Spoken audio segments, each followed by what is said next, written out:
I joined a gym for the first time 3 months ago. Now, a gym is really the last place you'd ever expect something scary to happen. But last week, I had the most horrific experience of my life. I wear one of those wireless headphones when I go to the gym because the wired ones always get in the way and they're just annoying. Sometimes I'll leave my phone on a workout machine when I walk to the water fountain, and when the phone gets too far from the headphones start getting staticky before disconnecting.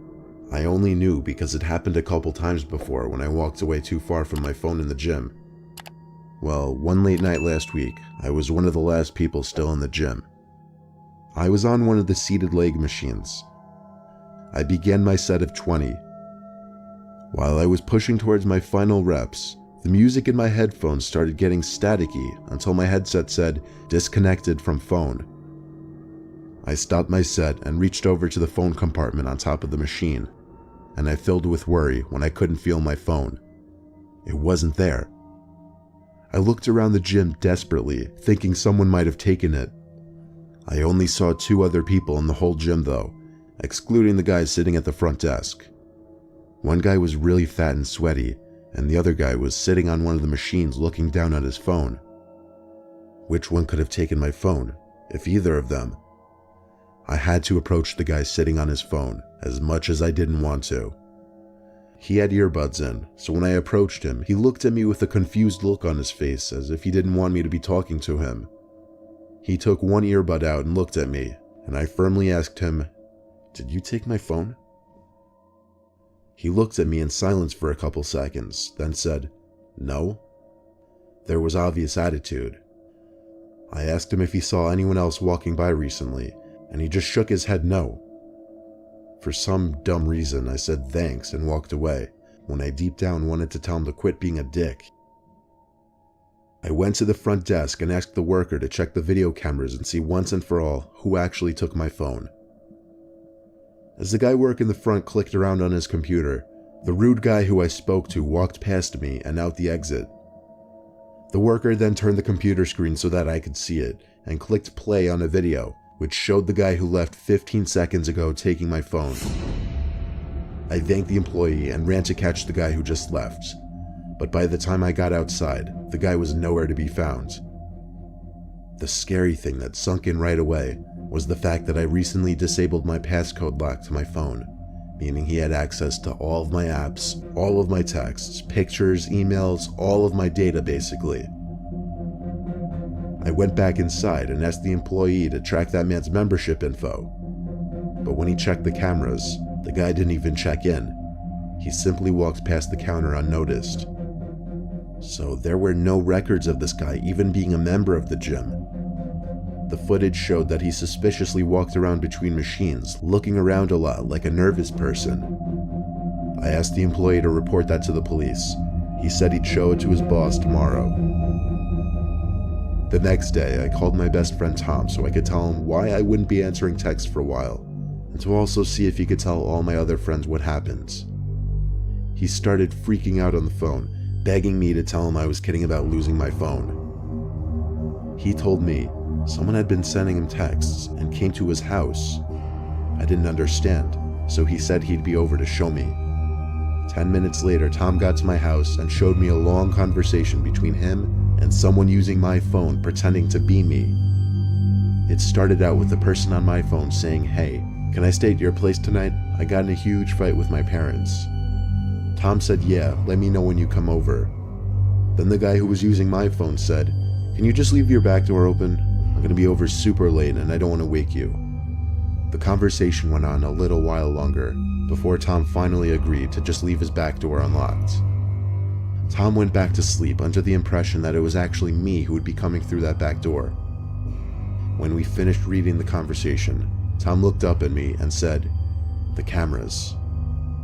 We rushed to his house together and watched the footage captured on the cameras throughout his house. I was disturbed, but also not surprised, to see that man from the gym who took my phone walking in through the back door of Tom's house. He scavenges the place, grabbing expensive household objects and throwing them in his pockets. He moves from the den to the kitchen and eventually to the upstairs.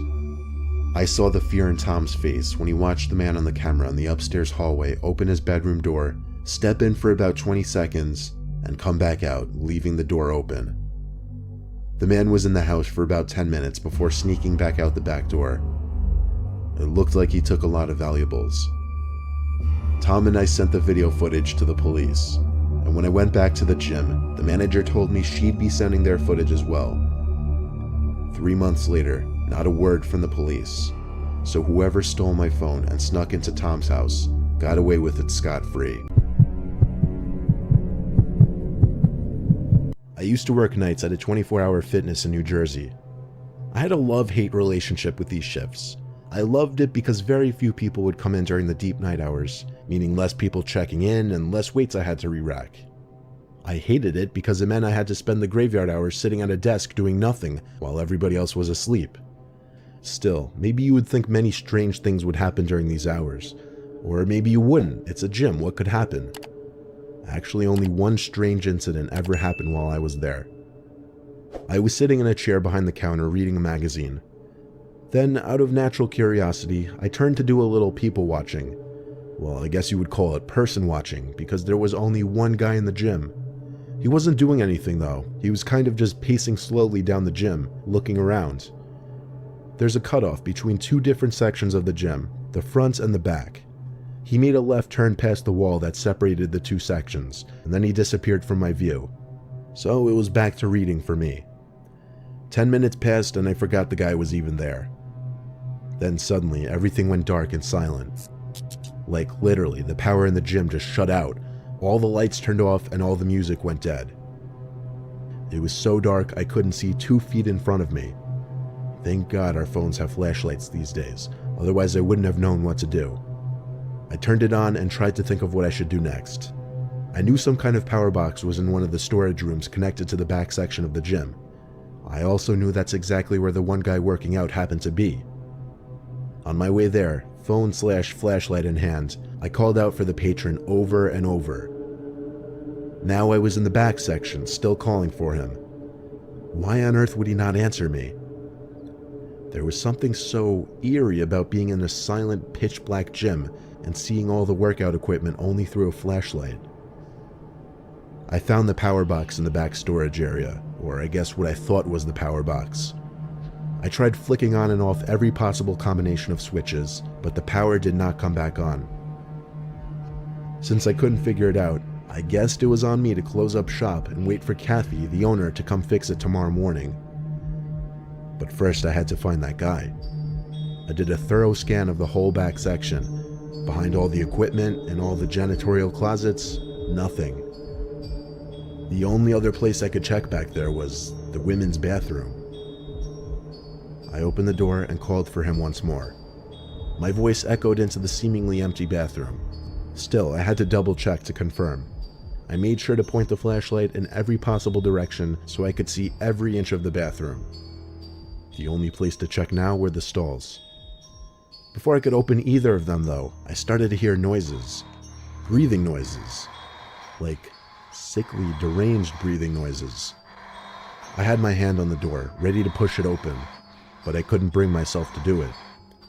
I said, "Are you in there?" No answer. I got on my knees and looked under the stall door with my flashlight. There were 2 legs standing right behind the stall door, practically inches from my face. He was literally standing on the other side of the stall door. I quickly got up and left the bathroom, heart racing. I ran to the front desk and tried to figure out what to do. I tried calling the owner, aka my boss, but obviously she was asleep by this time. I left 2 different voicemails on her phone. The only other thing I could think to do was call the cops, and so I did.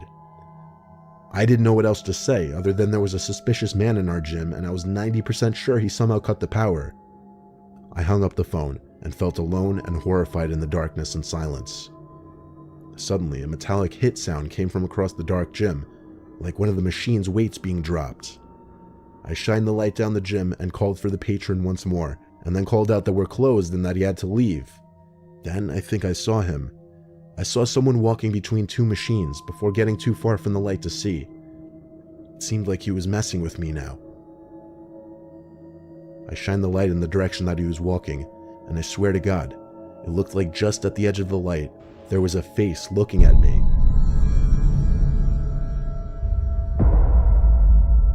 The blue and red lights from the cop car outside lit up the front section of the gym briefly. A cop knocked on the now dysfunctional front door, and I physically opened it to let him in. He took out his flashlight, greeted me, and said he'd take a look around. All I saw from the front desk was the light of the officer patrolling the whole entire gym, including bathrooms and closets, before coming back to me and saying it's empty. He suggested that whoever it was left through the back door, and that I should lock up and come back tomorrow morning. And that's exactly what I did. By the time I got back the next morning to check on things, Kathy was already there. Apparently it was just a simple power outage the night previous. Kathy and I checked the camera footage together in those brief moments before the power went out. We checked for the guy I described, but he wasn't there. There was no footage of him entering the gym, there was no footage of him working out, or even just walking around the gym. Kathy looked at me like I was a loon, but I was too frozen with shock and confusion to care. I swore up and down to her that someone was there that night. To this day, I don't know if she believed me. I don't even know what to think of that night, but I know I saw someone there that night, regardless of what the cameras might have shown.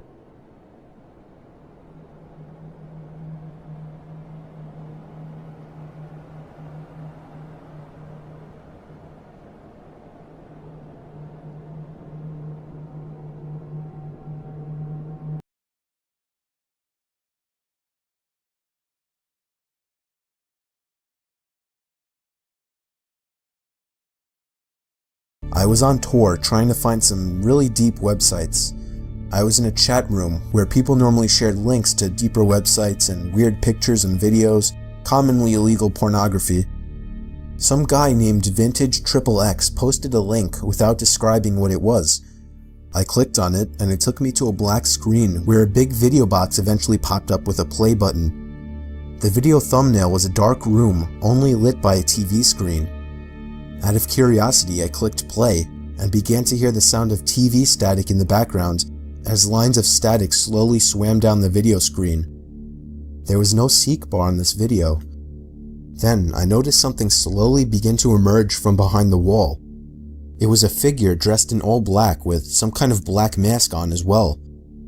I started to suspect it was a jump scare video, and I thought I was right when the figure leaped out and ran to the screen in less than a second.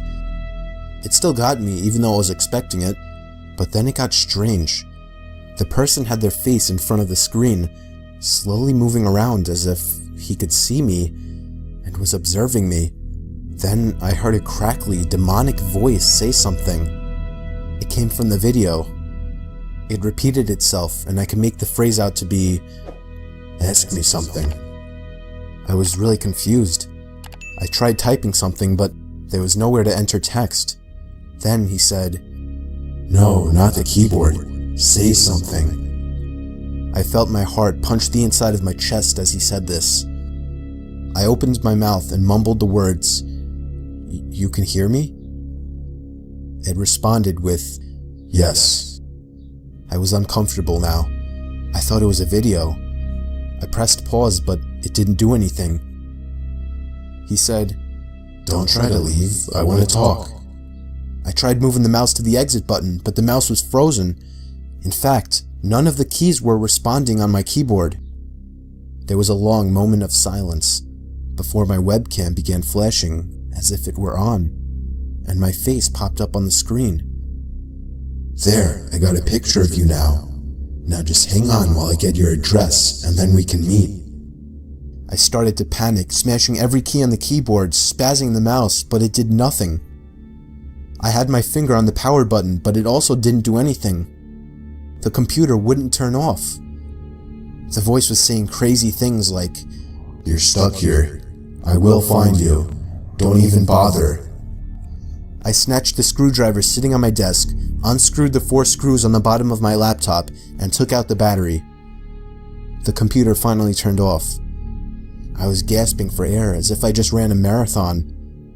My heart was pounding 5 times as fast as it should have. I have since left my laptop off after that, and have resorted to using my desktop as my main computer. I'm sure by now nothing will happen. He definitely didn't have enough time to get my address.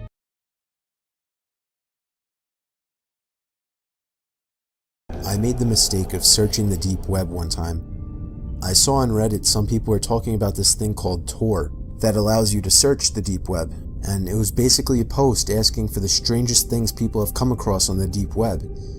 It intrigued me, some of the things people have found, so I went along and downloaded Tor. Someone on Reddit posted a link to a basically hidden wiki with a bunch of useful links to the dark web. I was shocked at how many child pornography links there were. I did my best to steer clear of anything like that. I did come across a link that took me to another page with a bunch of links, called the Black Pages. The page was black with a bunch of red and yellow links. The red pages seemed to be the strangest. There was one link called Personal Assassin and another called Dead Pets. Reading some of those links, I realized how messed up this whole deep web thing really was. I clicked a yellow link and ended up at yet another page full of links. There, I found something that seemed interesting. It was called the Secret Society chat. I clicked on the link, and it took even longer than all the other pages took to load. I'd say I stared at a blank white screen for a good minute before the page finally turned black and a chat box popped up. Next to the chat box was a black video screen. I wish that I had just clicked the back button at that point, but instead I typed "hey" in the chat box. What happened next was weird. Someone wearing a mask sitting in a dark room popped up on the screen. I felt like my heart stopped when I saw my face pop up on the screen as well. The website was using my webcam even though I naturally keep it off. I covered it with my thumb and tried to close the page, but at this point my taskbar was gone, along with the minimize and exit buttons at the top of the Tor window. I tried hitting Ctrl-Alt-Delete, but it did nothing. And then there was a muffled, distorted voice coming from my speakers. I could only assume it was the guy in the mask speaking. He was masking his voice with some kind of voice changer. I clearly remember, he said, "I still see you, James." My heart sank. He had said my name. I began holding the power button on my laptop, and it felt like an eternity before it finally cut power. I didn't know if I should report what happened to the police, but from what I knew, everything was anonymous with Tor, so it didn't even seem worth it. It was obviously just a low-life hacker. I went on with my life after deleting the Tor browser from my computer, but about 2 weeks later, my mom threw a letter in my room. She told me it came in the mail for me. There was no return address on it. I ripped the letter open and unfolded the paper tucked inside. In huge letters that filled the paper were the 3 words, "Don't come back." I felt like I was going to throw up from the sickening feeling it gave me. I crumpled up the paper and threw it away. I didn't call the cops as it seemed pointless, and I didn't tell my mom because it would only cause her to panic. But I have no idea how or why they got my address.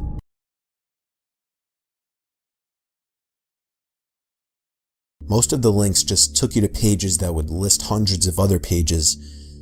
At first, it just seemed like an endless cycle of pointless pages, until I somehow landed on a very dark-themed website. I don't mean it was a horror-themed, scary story website. I mean the banner had the disgusting and disturbing picture of what looked like a girl no older than 12, blindfolded with slits in her mouth and bruises all over her face. I never knew how dark the internet can get, but I knew right after seeing that picture, it can only get worse on that website. I could have and should have just closed the browser or clicked the back button then and there, but something possessed me to click through the forums on each and every forum post. They were all littered with gut-wrenching, brutal, and sadistic pictures of children, from babies and toddlers all the way up to a 16-year-old girl, all being tortured. I don't even want to describe what I saw, but I want you to understand the true horrors that go on in the deep web, and in this world. One post was titled, "Followed 10-year-old home successfully, knocked out and brought back." I dared click on it and saw pictures of an innocent 10-year-old boy who was originally on his way home from school tied up to a chair attached to some kind of torture machine that looked as if it belonged in a Saw movie. I scrolled down and the pictures got worse. The device on his chair started to carve into his wrist. I couldn't even finish that post. I had to click back. I found another shocking post with a link to a video of a newborn child being dipped into a pot of boiling water. I could only watch about 10 seconds before closing the video. I would describe more, but I don't want to share any more of it for your own sake. However, the worst part that still kills me knowing this is that I used to be a camp counselor for about 4 years, and I had dealt with many hundreds of kids. A few years back, there was the very upsetting news that one of the kids attending the camp, one of the kids in my group, had gone missing.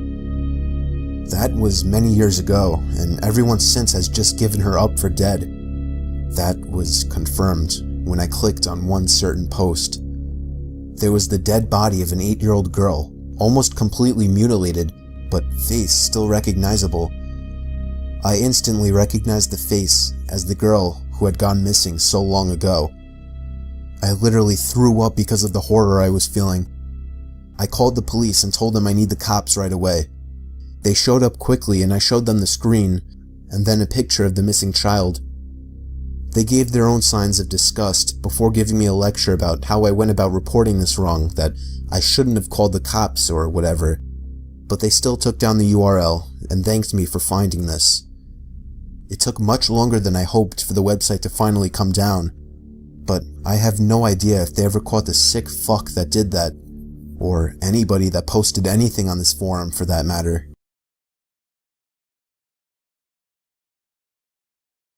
There used to be a website on the dark web called the Silk Road. It was an underground illegal drug marketplace. I had heard about it through friends that had used it.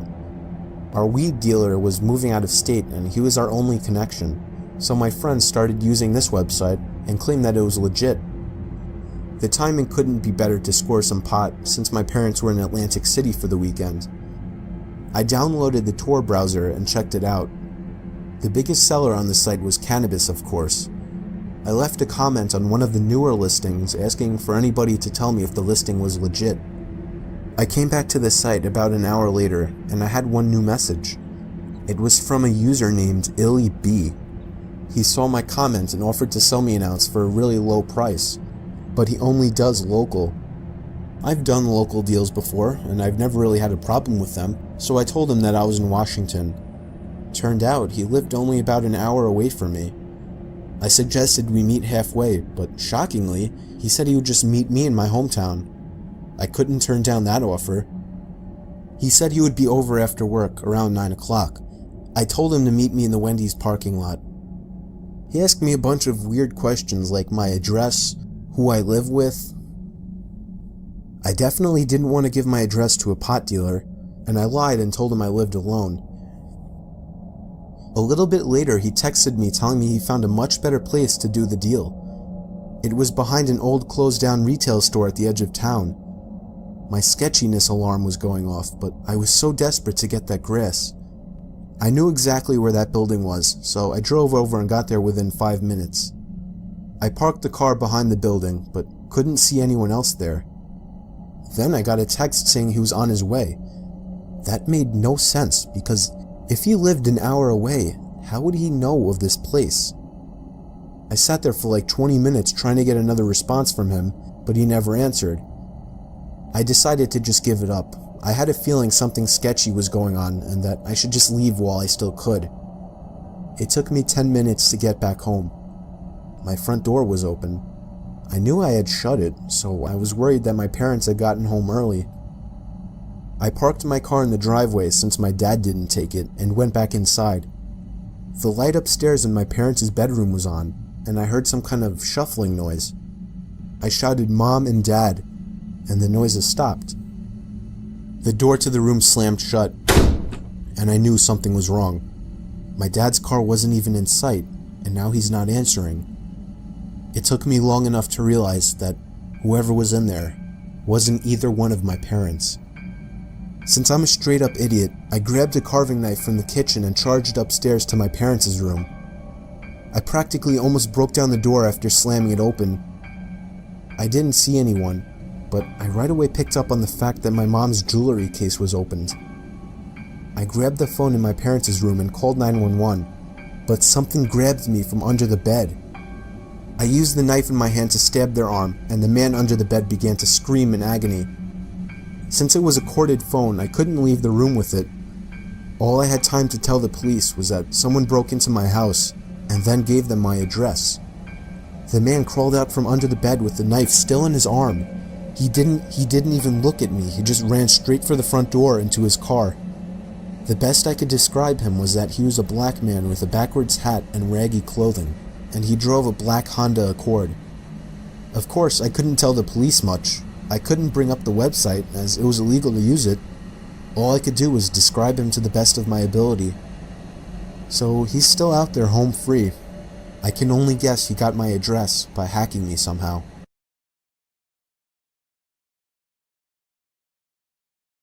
I caught my brother browsing some weird website one night.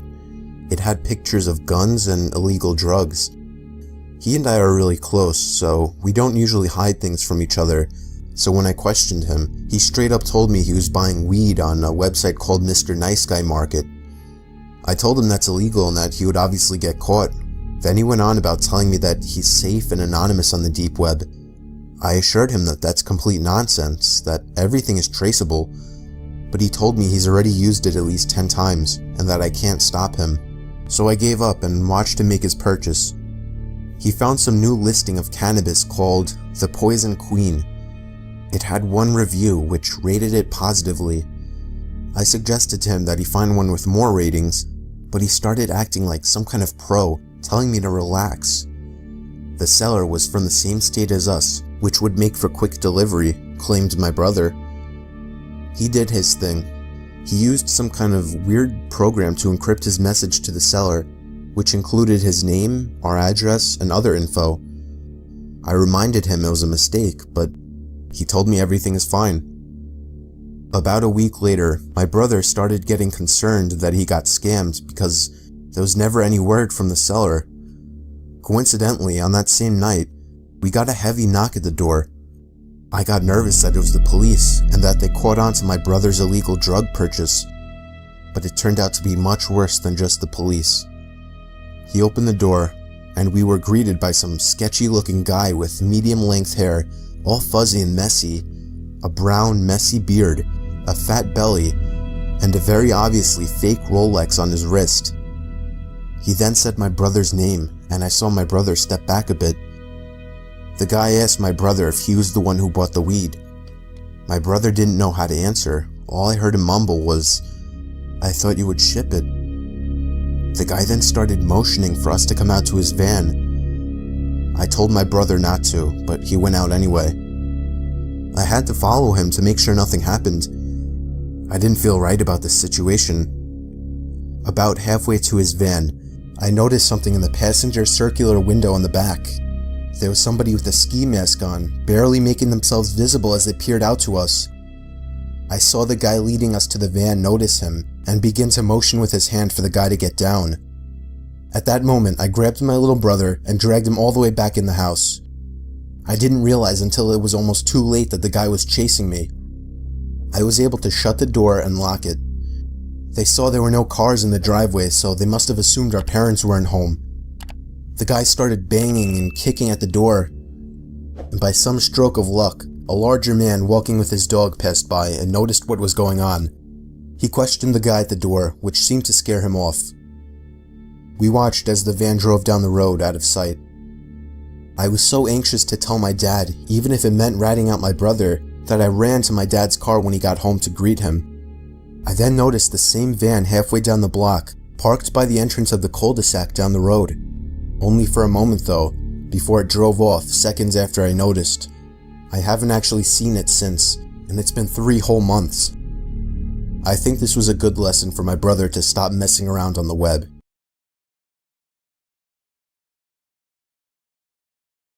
My worst experience on tour was stumbling upon a horrific, sickening page called Human Experiments.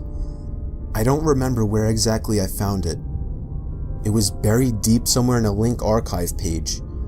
The homepage described the content on the site. I was distraught at what I was reading. It said in a red, bloody font, "The experiments conducted for this website are to prove that not all humans are born equal. The people chosen to be experimented on were usually homeless, but also the unfortunate souls that happen to get caught by these sick fucks. These so-called experiments ranged from starvation and water restriction, reactions to extreme pain and torture, infections and diseases, and even infant tolerances to x-rays, pain, and heat." I had seen all those horrific shock videos like 3 Guys, 1 Hammer, so I thought I would be prepared for what I was going to see, but I wasn't. I made the mistake of clicking on the first link to the experiment photos. I honestly had to retain the urge to puke. I don't want to even give a description of what I saw, but I'll just say, there were innocent victims, people just like you and I, going through horrible, horrible things that nobody should ever go through. Against my better judgment, I scrolled the entire page, and it only got worse. Pretty soon a whole section dedicated to infants and toddlers came up. I had somehow made it to the bottom of the page, and then a little box popped up on the screen. I didn't know what it was until a line of text popped up. The text said, "Did you enjoy the site?" I realized it was a chat box. I typed, "Who is this?" The stranger promptly replied, evading my question by saying, "What was your favorite part of the site?" I asked the same question again. This time he actually acknowledged my question and told me he was the site owner. I told him that this was sick and inhumane, and that I would report the site immediately. That was my biggest mistake, telling him that, because after a short pause, he finally said, I see your name is Michael, and you live in Massachusetts." He was right, but instead of clicking out of that browser right away, I typed in, "No, you're wrong." About 10 seconds later, he typed something that made my heart feel like it shriveled up, and that was my address, my complete, correct home address. His final words were, "Have a nice day." I closed the browser and slammed my laptop shut. I called the police first thing before even telling my parents. When the cops got to our house, I explained everything to everyone at once. They wanted to see my computer since I didn't remember the link to the website. Unfortunately, the Tor browser doesn't save your browsing history, so I couldn't even help them in shutting down this website. The cops told us that if what I said was true, that we should find another place to stay as soon as possible. Thankfully, this was around the time that we were looking to move away anyway. I couldn't believe how fast my parents were able to sell the house and find another. I apologized to them every day for a month after this happened. I hated to have to make them go through this all. I liked to think the guy in the chat was just bluffing, but I couldn't take the chance. I don't think anybody should ever look into the deep web, as there is no good to come of it.